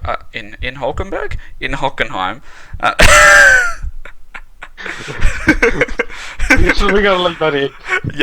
I got it. Yeah, leave that in. He basically, in Hungary, he lost concentration, drifted across the track, and wiped out Bottas, and almost got Bottas fired. And then he let his teammate past because he didn't even want to fight anymore. I reckon he had the yips at that point. I think he something happened inside his head after Hockenheim, and he lost confidence. He lost concentration, but then he went to America. He chilled out with Ricciardo a bit more, and for some reason he came back and just dominates the first race again. I think every driver tends to come back from either summer holidays in one of two ways: better than they were, refocused out of their troubled period, or getting into one. Or injured, as we'll get to later. But yeah, so Monza predictions. I think Uh, strong Ferrari will be strong in the straight line, obviously, but also Hamilton because he's won there. He's tied with Michael Schumacher as having the most wins at Monza of all drivers. And I also think weak, as shown from Belgium and I think little bit in Bahrain, Canada. but not as And much Canada. in Canada. Weak, I think McLaren and Alfa Romeo will not be overly strong in Monza. Who is your pick for best of the rest of the teams at Monza? I'm tempted to say either. I think Racing Point will be okay. I think they'll be pretty good. I think either Racing Point, one of the Racing Points, probably Perez. I mean, Stroll does well. He finished in the points there. He was P9 there last year at Williams. Yep. He started Yep. on the front row in 2017. I think Yep. Stroll's going to be very strong. I think Perez will do well, and because he almost won there back in the day. Yep. And also, I think Renault will be alright, and Toro Rosso will be alright. So I think Kvyat and Gasly will do okay. I don't know if they'll get points or not. So Yeah. my prediction is Vettel will take his win, the first win. Yep. Of this season, with Leclerc either finishing second or third, with Hamilton being the other driver on the podium. Yep. And so I think it's going to be Ferrari, Mercedes, Ferrari, or Ferrari, Ferrari, Mercedes on the podium. Yep. And my pick for best of the rest are Renault. They've shown they've got power on these high-speed circuits. Yes. And with Verstappen starting at the back of the grid with a new engine, It'll take him a while to get past. I think, especially the Haas's. I think it'll take him a while to get past Haas because they are a moving chicane. I think that Renault could finish 5th and 7th or 6th and 7th. So I'm predicting a huge weekend in the championship for Renault to gain up. Yeah, and Renault do like a P7. They do like a good P7, don't they? They like an odd P6 and P5 as well. Yeah. Hulkenberg likes a good P6. He's had more P6s than anything else. Hulkenberg likes a good DNF instead of a podium. Brazil 2012 was a bit out of his control. But I think you're right about every other race though. Because Brazil 2012, his teammate crashed and brought out the safety car and stopped Force India from taking a really easy victory. He had a 25-second lead. He basically got reverse crash gated. Basically, yeah, he had a 25-second lead over the two McLarens and Ferrari and Red Bull, and there was no way they could catch up to him. And he's so strong in Interlagos normally, and then his teammate crashed, brought out the safety car, closed the gap, and let him get overtaken. So it was a reverse crash gate. Yeah. So let's talk the 2020 calendar. Yes, and driving changes. Yeah. First, let's start on the calendar first. Can I just say, this calendar is proving once again that F1 fans are salty and incredibly hard to please. Yeah, I don't know, right? The fact is, if we go back 3 years ago, no one really cared about Hockenheim. Exactly. But now that we've had 2 interesting races, due to rain, nothing else, just rain, suddenly it deserves to stay. Exactly. And then the second that they let it stay, it's going to be boring again, and everyone will complain about it getting rid of it. Oh, why did this get re-signed? It's so boring. If it doesn't rain, that's what everyone's going to say. Exactly. Because Hockenheim, it's either every race is boring except like 1 or 2 every couple of years, and then most of them are thanks to rain. Yeah, exactly. But yeah, so that calendar's running 22 races with the new Vietnamese and Dutch Grand Prix. Which one are you looking more forward to, Vietnam or the Netherlands? Vietnam. With me, it looks like an amazing track. Exactly, and I think the fact that we haven't seen it before, and it's not really like a Tilke track either. It's not. That's the thing. It doesn't have heaps of 90-degree turns. It's got fast flowing corners. It's got the two massive straights with a hairpin separating them. Yeah, And one of the hairpins, It's it like a looks like Formula E track. everyone's. And one of the corners as well, I'm sure you want. It reminds me of one of my favourite corners, or two of my favourite corners. I'm sure you know which ones I'm going to talk about. I want to say, a certain corner reminds me of almost a mix of Sepang and the Shanghai corner. Do you know what I'm talking? Mm. Yep, that beautiful, like almost snail-like, slow curving into a fast straight. Yeah, I mean, I'm thinking even Russia as well, the never-ending turn in Russia. The thing is, it's got some amazing slow speed corners and some fast left rights. And it's like a Formula E track. It's literally like a Formula E track. I mean, people say it's a city circuit, but it's not really. It's half city, half purpose-built track. Mm. That's the thing. Half of it is a purpose-built track, if not more. It looks like it can be an amazing track. And the Netherlands will just be a massive festival of Verstappen I mean, fans, really. if you thought Spain was bad and boring, wait till you get to the Netherlands. Zandvoort, yeah. I mean, at least Monaco has a chicane that some drivers can try and move down, but I mean, holy shit, you're going to come back to that, once you go make yourself a drink, you're going to come back saying, did I leave this on pause? Oh wait, no, nothing's happened, that's all. Yeah, it was. I mean, the French Grand Prix this year was a 2-hour time penalty for fans. Yeah, 2 hour time penalty. Although the last 2 laps was really good. Yeah. The midfield battle was amazing, but also what Vettel did, being able, like literally, because he'd just been completely screwed in Canada. The fact that Hamilton was about to get a Grand Slam, Hamilton set fastest laps basically every lap, and Vettel was in P3, and he basically said, I'm going to throw away the podium and stop and fall down the grid because I want new tyres, I want to set a fastest lap and stop him from getting a Grand Slam, is basically what he did. So he fell down to P5 and he you just did remind it. me of France. They gave Ricardo a penalty for his move, right? No reason, yeah. Well, yes, he was exceeding track limits, but that was done last year. But it was during a battle, like it was a racing thing as well. It's different if you exceed track limits to overtake someone. It happened last year. People moved on that bit. But I mean, he went off and then he came back. It just adds back on to the why wasn't Verstappen penalised in Austria? He turned off, he didn't deliberately steer off the track to overtake someone and then come back. He got 2 penalties. One for the move that pushed who was it, off? It was Raikkonen. But the thing is, if Ricciardo got a penalty for that, why the fuck didn't Verstappen get a penalty in Austria? Yeah, exactly. They messed up. Yeah. So with driving changes as well, Sergio Perez has signed a 3-year deal with Racing Point, which is a shock because he just gave them an ultimatum saying that he's quitting F1 if they don't get him back on the podium next year.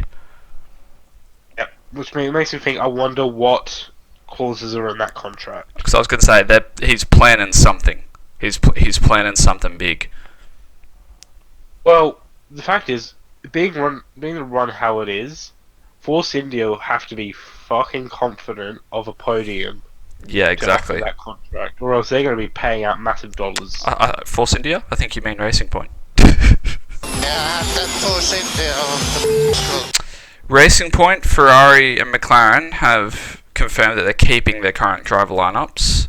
Mercedes has recently announced their retainment of Valtteri Bottas, which I'm personally very happy about. Renault have signed Esteban Ocon in the place of Nico Hülkenberg.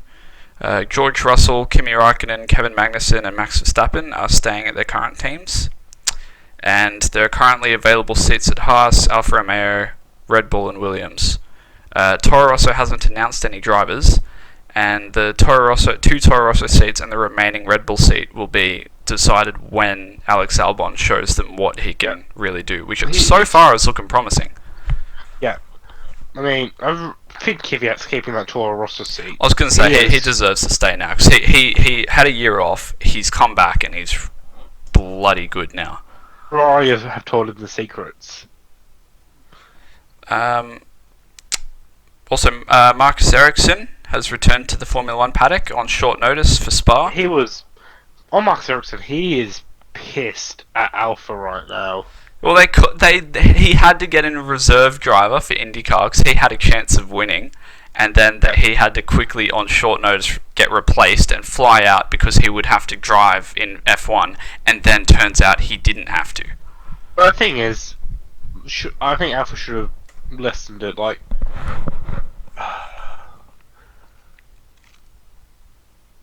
surely they would have known whether Kimi would be fine or not. I wonder if they were just ruining Ericsson's winning chances in IndyCar by proxy. Next year, I think that we're going to see a change at Alfa Romeo. I reckon it's going to be Ericsson and Kimi. Yeah, I hope Ericsson comes back because I don't think no one realised how good Ericsson was until Giovinazzi replaced him. Yeah. And the thing is, he was actually keeping on pace with Leclerc last year. Yeah, he was, and he got quite a few good points finishes. Yeah. He does not deserve some of the hate he gets. Exactly. He gets lots of hate from Roman Grosjean? No, from angry Germans about Pascal Wehrlein. Angry Germans? What? You know, because Pascal Wehrlein didn't get to keep his seat, but Ericsson did. Yeah, good point. But the thing is, I think Nasser should have kept his seat as well. Felipe Nasser. Oh god. The thing is, Wehrlein would be in F1 if he had the talent. He's been passed along as a simulator driver through so many teams. It makes you wonder. And he's stuffed up in Formula E. Actually, he's not like he had a chance to win one race and he completely blew it and literally handed it to Degrassi and got a penalty in the process and fell from literally he led the whole thing until the finish line when he literally ran out of power at the finish line and Degrassi passed him about 2 meters before the line and then Wehrlein still got a penalty which dropped him from second down to P6. Yeah. Just if Pascal Wehrlein was anything special like some fans claim, he would be in a seat. That's my statement right there. Yeah. But yeah, so Ericsson was sent to Spa. Kimi Raikkonen sustained a minor injury and was sent out for free practice 1 to test if he was able to drive. Turns out he was, and Ericsson had to sit out on his IndyCar race and his Spa race. At the time, surely he could have made it back to America in time. Well, no, 'cause he missed qualifying and all that. Yep. Yeah, Lando Norris was also forced to wear a protective boot after tearing a tendon in his foot over the summer break, but he didn't actually require that to drive, and his driving ability was not impaired, so he was fine. What did he try to do? Open a milk bottle with his feet? Was that what they asked Kimi how he got injured, and he said, sport. Classic Kimi answer. Yep. But yeah, the Mercedes power unit, Spec 3, Mercedes AMG HPP power unit. Kimi, shall we just talk about his amazing statement about Verstappen? I was going to say Verstappen. That was amazing. About his statement on drinking, how drinking's safer because you wake up with just a hangover instead of an injury. Yes, yeah, he said drinking is safer than sport. Yeah. All while some F1's biggest sponsor right now is doing a don't drink and drive message, Kimi says drinking safer than sport. Also, not to mention, this is coming from the guy that had a 16-day binge bender and somehow managed to survive. Not only did his body stay alive afterwards, but he managed to get in a car like a day after the... Literally, he stopped his binge the morning of free practice. Oh, God. And he still managed to come P2 in that race. It was incredible. So yeah, he knows a thing or two. Yeah. He does. He's a massive, amazing drinker. He's going to enter like a competition or something. But yeah, so the Spec 3 Mercedes AMG high performance powertrains, the HPP power unit, entered service for Spa. Its first appearance, 4 of the 6 engines failed during practice and qualifying. Yeah. Two of them burst into flames. They built 6 of them. They put them into service, and on their debut, 4 of them blew. 2 of them exploded. And one of them did a striptease for us. Well, one of the ones that kept working's engine cover blew off. Yeah. Well, no, did it keep working? Because Stroll was reporting huge heat from it, remember? Yeah, but it didn't blow or anything. It didn't actually lose power. It overheated as hell, but it kept running. So it has an overheating issue, at least in the Force Indias. Well, Perez did break. Yeah. Wait, no, Stroll's did lose it. It was in FP2 or FP3, I can't remember which one. Yeah, Stroll's did break. Yeah, he was one of the 4. It didn't fail as spectacularly, but it was... Yeah, Russell and Bottas were the 2 that survived. Yeah. Yeah, luckily the engine didn't suffer any problems during the race itself. It was only the practice and qualifying. Which makes me question whether that engine's going to stay in service for much longer. Yeah. Gunther Steiner. Yep. If it fails again, I'm saying Mercedes are going back to... If it fails, Mercedes won't replace it with a Spec 3, they'll go back to Spec 2. Yeah. Gunther Steiner is allegedly narrowing Haas's second seat down to either Romain Grosjean or Hülkenberg, despite earlier rumours of Pietro Fittipaldi being lined up to take the seat. Haas themselves haven't actually confirmed who is or isn't in contention, but the most rumoured options are either Grosjean or Hülkenberg. And if they go with the latter, Netflix better get ready to make a Drive to Survive spin-off. I'm thinking Desperate Housewives. Desperate Housewives. Oh, God. It's R-rated for extra ball sucking. It's R-rated for some homoerotica. Oh, God. It's going to be interesting. Yeah. Although, Magnussen said he has no issues with Hülkenberg. Yeah, he's talking crap. Of course, yeah, he does. And Hülkenberg has issues with him. There's no way in hell that they'll get on. The only issue Magnussen has with Hülkenberg is right now that his wheel isn't in Hülkenberg's side pod. Yeah, so Junior, we'll go on to some other racing series now. Junior Formula I?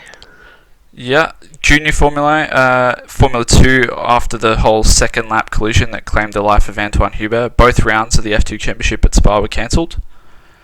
Jehan Duravallo took pole in Spa, but only managed P3 in race 1 and P5 in race 2.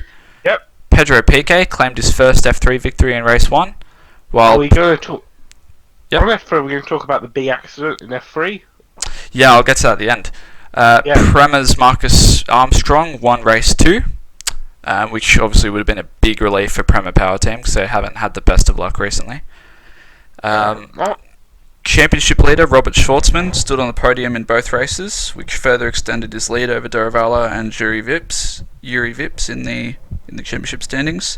And in race 2, there was a terrifying incident.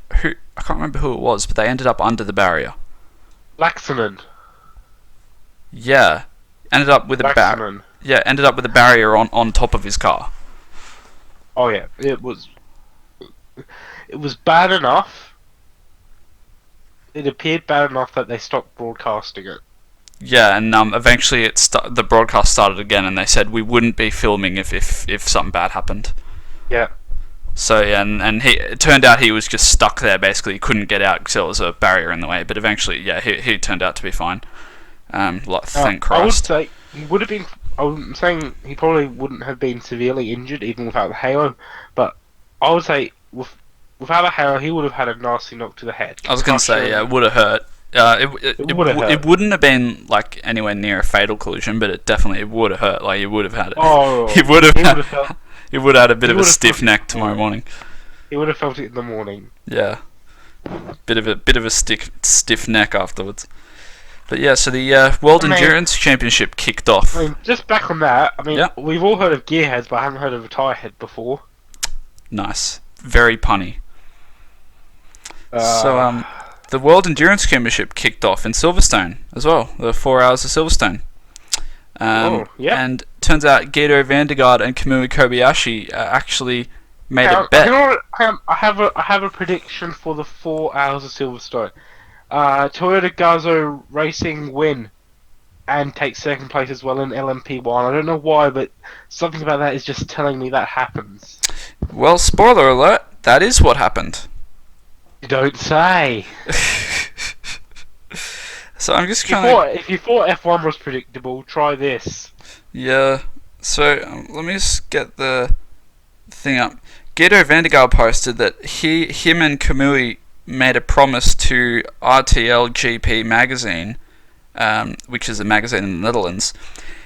Guido van der Garde and Kamui Kobayashi made a promise that if they both got pole, and if they both win the race, they would have to take a swim in the lake on camera.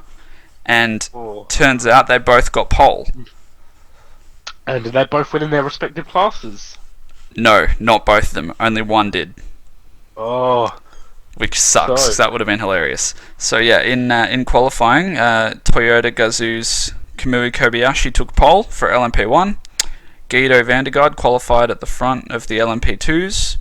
James Collado carried AF Corsa to LMGTE Pro pole, while Jonathan Adam took pole for LMGTE Amateur. I could be wrong, but wasn't there also a big accident in the WEC? Oh, maybe actually. Maybe. Didn't a driver get injured? I could be wrong. Maybe. I don't think so. Possibly. I'll check. Yeah, so Toyota locked out the front row, Rebellion locked out the second row, and Team LNT locked out the third row. Toyota Gazoo finished 1-2 yet again at Silverstone, with Kobayashi, Mike Conway, and Jose Maria Lopez winning, followed by teammates Buemi, Brendan Hartley, and Kazuki Nakajima. No, not during the race. Oh, okay. It was Anthony Davidson pulled out before due to a karting injury. No, he raced. He ended up retiring with an electrical problem. Unless he himself pulled out, so only the two other drivers went. I'm not sure, but I'm just reading on autosport.com. Bit of product placement there. Yeah, Rebellion's Loic Duval, Pipo Durrani, and Nathaniel Berthon completed the podium. Privateer entry Cool Racing's crew of only 2 drivers won the LMP2 class, with Nicolas Lapierre and Antonin Borger behind the wheel. Porsche took a dominant 1-2 in LMGTE Pro class once again, this time led by Jean-Marina Bruni and Richard Lates. AF Corsa's number 83 car won the LMGTE Amateur class with Emmanuel Collard, Nicholas Nielsen, and Francois Perodo. Guido van der Garde finished P7 overall. Will Stevens finished P8. Antonio Felix da Costa and Anthony Davidson finished P9. There you go. Bruno Senna finished P10. Alex Lynn finished P15. Marco Sorensen in P17. Matty Campbell, Australian driver, Matthew Campbell, P22. And Giancarlo Fisichella finished in P26. While Paul Di Resta retired due to electrical issues on lap 2. And because it was the first race of the season, obviously the standings are the same as the race. Oh. So, IndyCar now.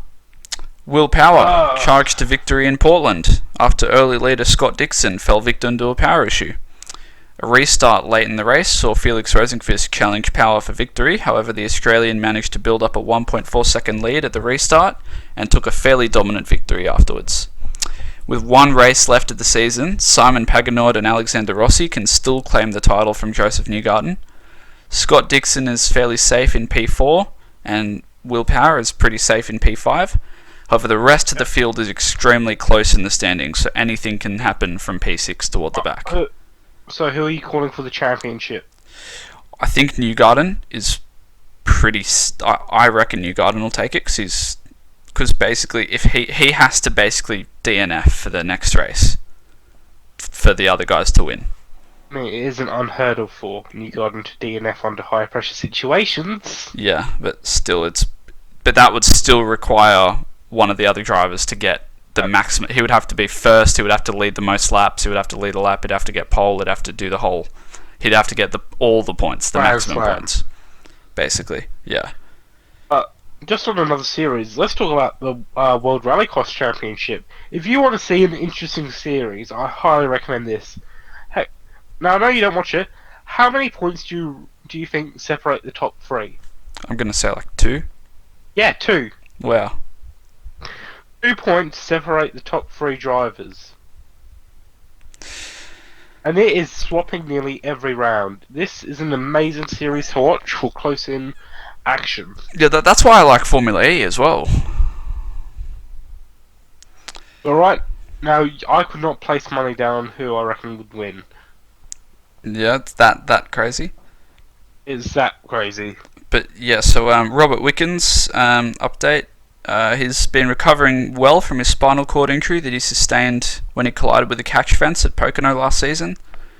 The incident left him paralysed from the waist down, as well as several other injuries. He's learning to walk again at the moment, and is allegedly planned to be able to walk again unaided by the same time in 2020. Hold on to him. I'll quickly speak of Scott Speed, and then we'll go into the bigger sort of Our special controversy. Well, no, there's a bit of a debate thing as well. Before that special segment. So, Scott Speed, former Toro Rosso driver Scott Speed, suffered an extremely hard landing at a rallycross exhibition in Utah and broke his back in the process. Apparently, he can only stand or walk for roughly 30 minutes per day. Speed elected to let the injury heal naturally instead of undertaking surgery. Well, it's not so much a spinal cord injury. It's not. No, it's the bone. It's the bone. Yeah. The cord is fine, so he's not paralysed or anything. He's but, lucky. Yeah. He's lucky. His crushed vertebrae might not be able to heal on their own, and then he would have to get a medical intervention. But they'll find that out in a CT scan, which he has scheduled for the 11th of September. Which is a week from now. A week away, so we should be able to update you on that next week. Yes. He was sent home to recover in his own home on the 29th of August. Support has rolled in from personalities such as Tanner Faust, Felix Baumgartner, Tony Villander, Matthias Ekstrom, and Loic Duval. Now, here's the thing that happened in Stock Car Brasil at Interlagos. There was the 1 million race this last week. Yep. The 1 million race is the biggest race in Brazil, apart from, the Grand Prix is not that big anymore because there's no Brazilian drivers, but the million race has a prize of a million, whatever the currency in Brazil is. Yep. And you can only enter it if you get invited. Basically, Oh. It's all the Stock Car Brazil drivers from the championship, like normal drivers in the championship, but other drivers for like XF1 drivers and stuff get invited to race in it. Was Massa invited? Was who? Massa. No. Oh, that's a surprise. No, Barrichello retired from the race, but he races normally as well. Lucas de Grassi was invited to it. Yep. He used to race in Stock Car Brasil, but this is his first and only time racing this season because he wanted to put all his focus into Formula E. And this is his first and only race this season, and he managed to put the car on pole for the 1 million race without much effort, basically. He only did like one lap or something in qualifying, and he instantly dominated it and got pole. He battled his teammate Riccardo Mauricio for the lead, and while they were battling side by side, they were sort of moving side by side across the track, sort of pushing each other between the two sides of the track, and 2 of de Grassi's wheels touched the grass. So basically, one side of his car touched the grass, whilst he was ahead of his teammate. So he was ahead, and he sort of moved across, and 2 of his wheels touched the grass, and then he went back on track. But he stayed ahead the whole time. And only 2 of his wheels were off track. And he basically ended up also touching the white line on the pit lane entrance, and then going back onto the track during the battle as well. However, he was ahead the entire time, and was never passed. And he won the race, and then was disqualified afterwards because apparently he didn't serve a penalty, drive-through penalty for overtaking off track. And that something fishy's going on. and he protested because he said that he was actually ahead of his teammate the entire time, therefore he couldn't have gained an advantage or overtaken, because they said what he did, he overtook by going off track, but he said I can't have overtaken because I was ahead the entire time. Something's fishy there. And yeah, and he said his wheels left the track, but he hadn't been passed in the first place. Also, the regulations state that you're only to be penalised if all four wheels leave the racing surface or cross the white line, not two wheels. But he was told by the team that he had to serve a drive-through penalty. He did it, but he did it 4 laps after he was given the penalty, when he was supposed to do it within 3 laps. However, the thing that happened was, because it was the pit entry, he was given the penalty just before crossing the line. But he was told about it after crossing the start-finish line. So he thought that he did it within 3 laps, but actually it was within 4, because it was given to him on home straight. But he found out about it after crossing the line. With a race with that much money, should there be an impartial steward invited? One that is not part of the circuit. And it was part of that. Also said afterwards, oh, well, you could have just conceded the position to your teammate and then there would be no need, then the penalty would be nullified. And he said he was never actually told that by the team.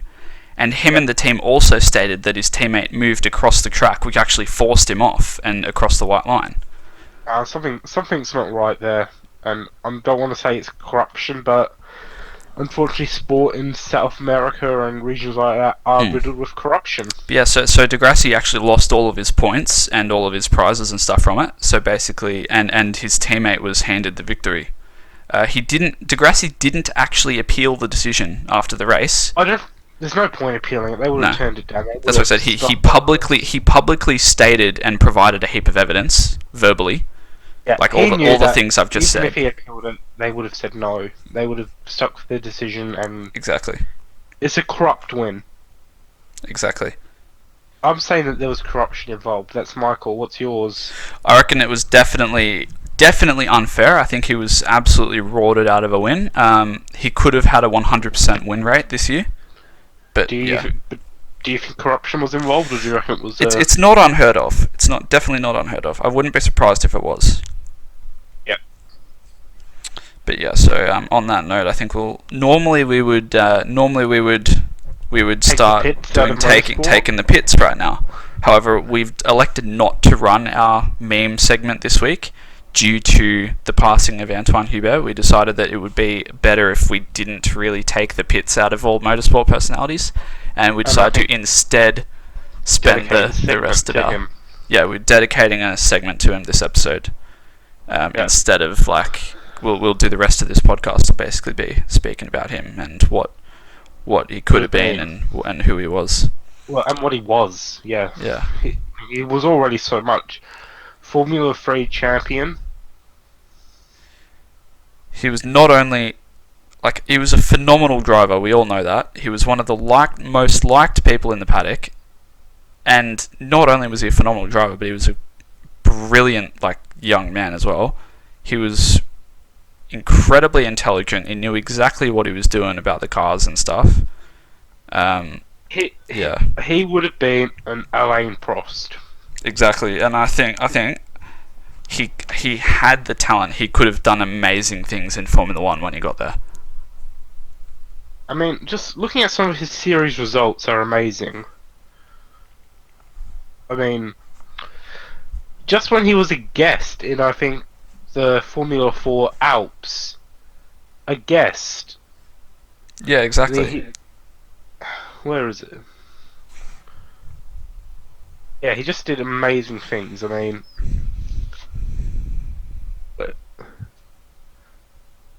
just looking at his 2018 Formula GP3, second, first, 7th, then 2nd, and then 2 not good races, but then 1st, 4th, then massive podium streak. Third, second, disqualified.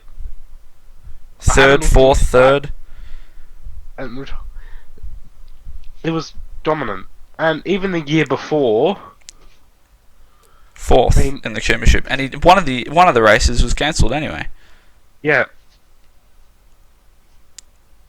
Just says a lot that he could have been And he was winning races in F2 and everything, and it was also seeing how happy he was when he did well. It was something that I think really touched everyone. Yeah.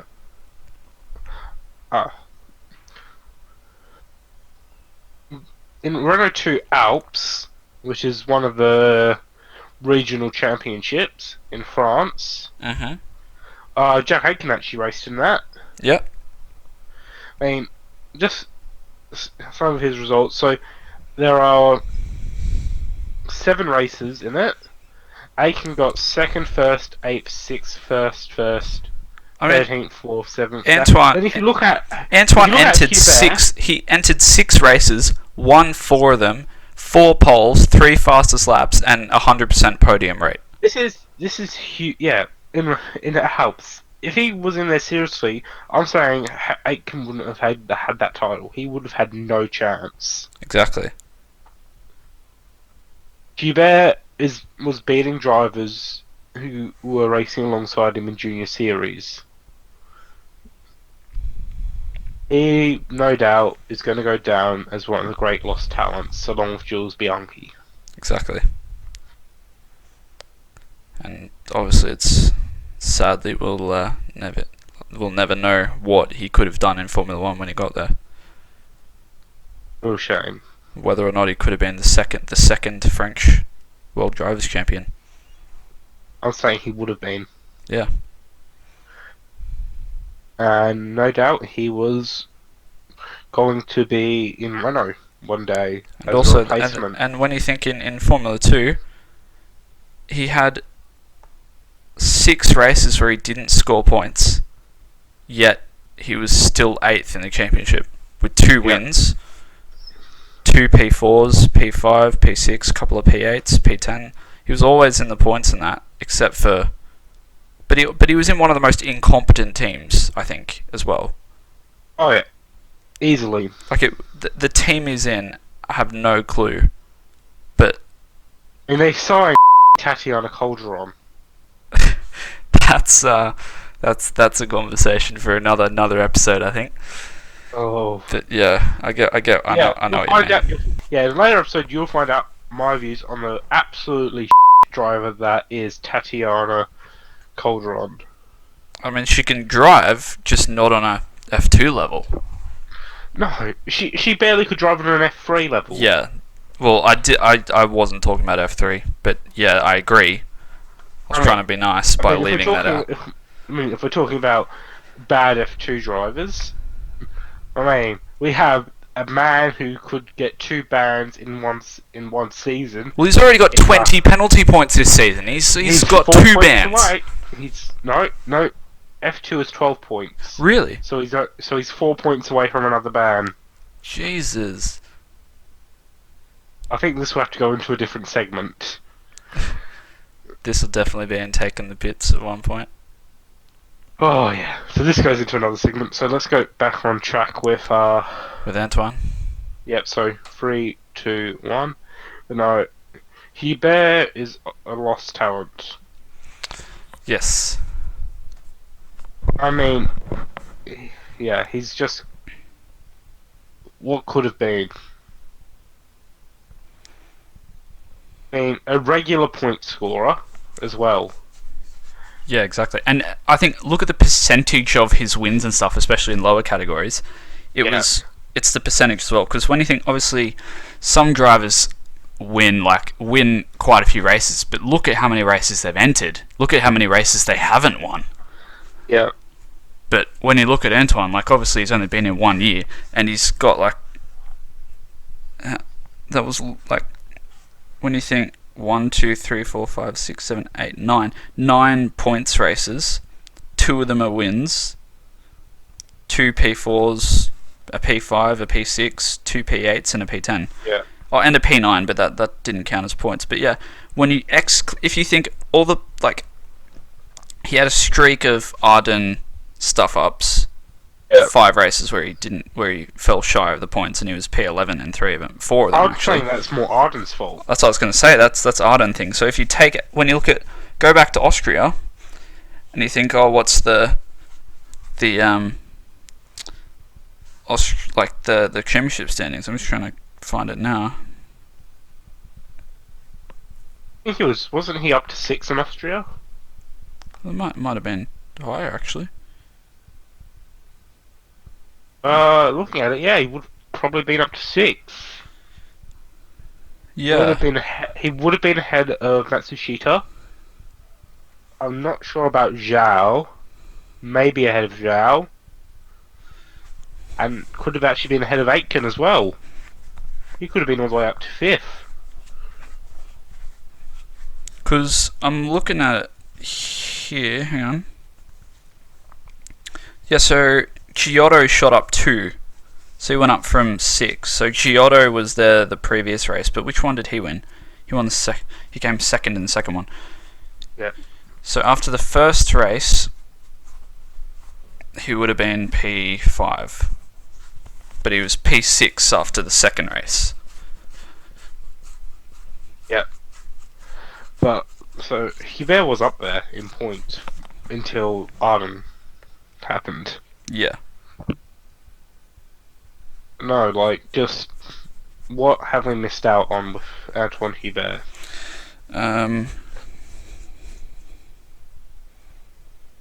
We have missed out on something amazing, Yeah. and it's sad. And I don't think any safety on the cars could have saved him. I agree.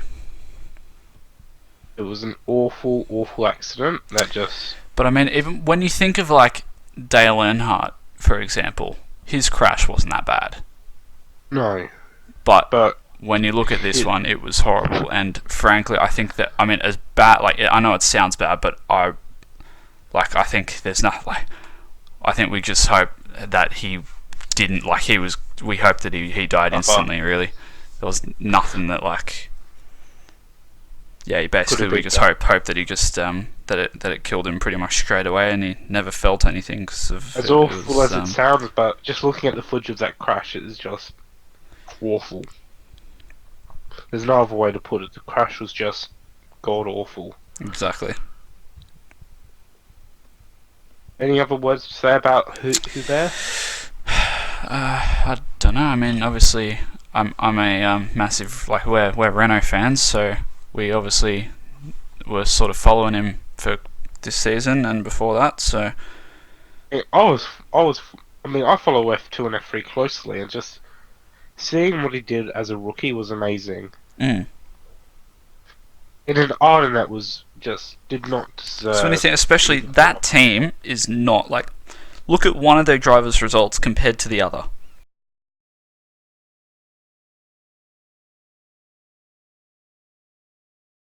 Look at one of their drivers' results compared to the other. I mean, we also got to think about who that other driver is, but I mean, yeah, but I mean, after that though, when you think whoever that, because obviously they're going to have to get someone else now. Yeah.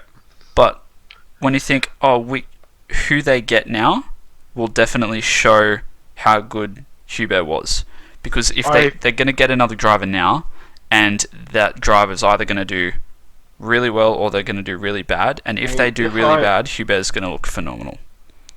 I mean, at Monza there won't be another driver, but after Monza for the last...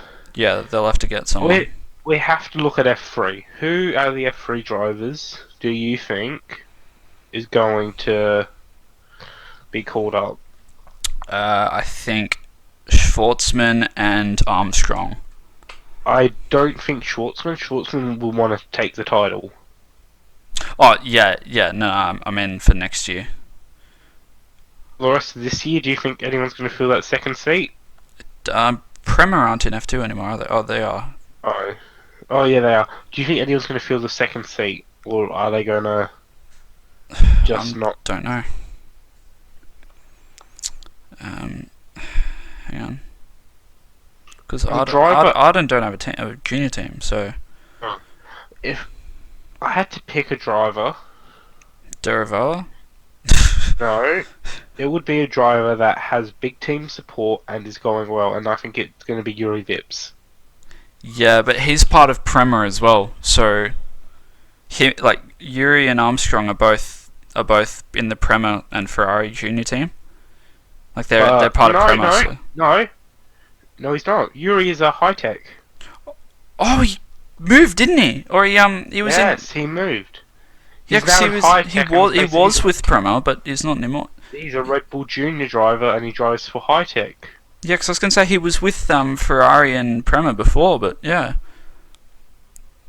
He's really good though, and he's really likable as well, Yuri Vips. So I see him coming into F2 next year. yeah, I was gonna say I do hope that he has sort of a good outcome, because I think because he's very good and he's a very likable driver as well. I see Schwartzman and Vips in F2 next year. Out of all the drivers, I think Armstrong might fight for the title next year. I think Armstrong and Deruvula will be title fighters next year. Yeah. Those are Armstrong, Pedro. PK's getting better and better as races go on. Yeah. So next year it's going to be for F3. It's going to be a three-way battle between Armstrong, PK, and Deruvula.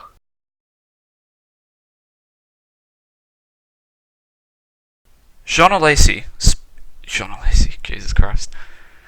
Cut. Alright, 3, 2, 1. You'll find out in another episode my views on Your what? Did you just... Cut. My views. Cut. You're right there, Lando. You're laughing just like him. Okay, are we all together?